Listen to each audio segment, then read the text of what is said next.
बुध प्रदोष व्रत कथा। बहुत पुरानी बात है। एक पुरुष का नया नया विवाह हुआ था। वह गोने के बाद पत्नी को लेने अपने ससुराल पहुंचा। उसने सास से कहा कि वह बुधवार के दिन ही अपनी पत्नी को लेकर जाएगा।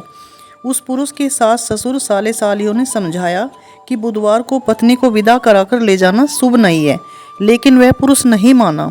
विवश होकर सास ससुर ने अपने जमाई और पुत्री को भारी मन से विदा किया। पति पत्नी बैलगाड़ी में चले जा रहे थे कि एक नगर के बाहर निकलते ही पत्नी को प्यास लगी।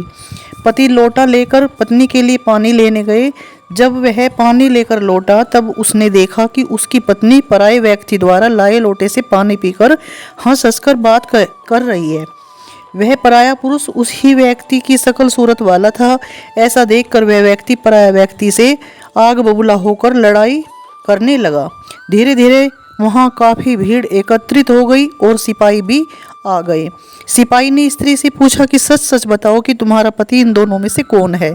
लेकिन वह स्त्री चुप रही, क्योंकि दोनों ही व्यक्ति हमशक्ल थे।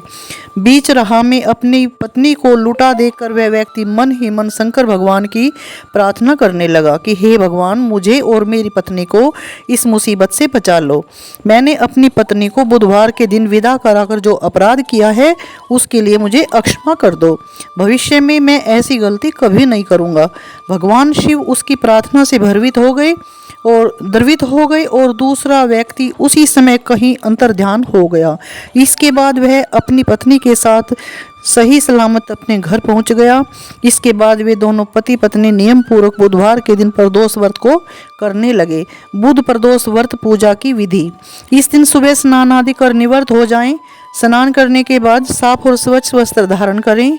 मंदिर में भगवान शिव के सामने दीप प्रज्वलित करें तथा भोलेनाथ के मंत्रों का जाप कर जलाभिषेक करें और साथ ही माता पार्वती और विघ्नहर्ता भगवान गणेश की पूजा अर्चना करें।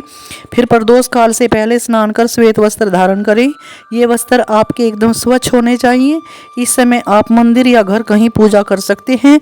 यदि आप घर में भगवान शिव की पूजा कर रहे हैं तो एक चौकी पर स्वच्छ वस्त्र बिछाएं और उस पर भगवान शिव, माता पार्वती और विघ्नहर्ता भगवान गणेश की मूर्ति स्थापित करें। ध्यान रहे पूजा के समय चौकी पर शिवलिंग जरूर स्थापित करें।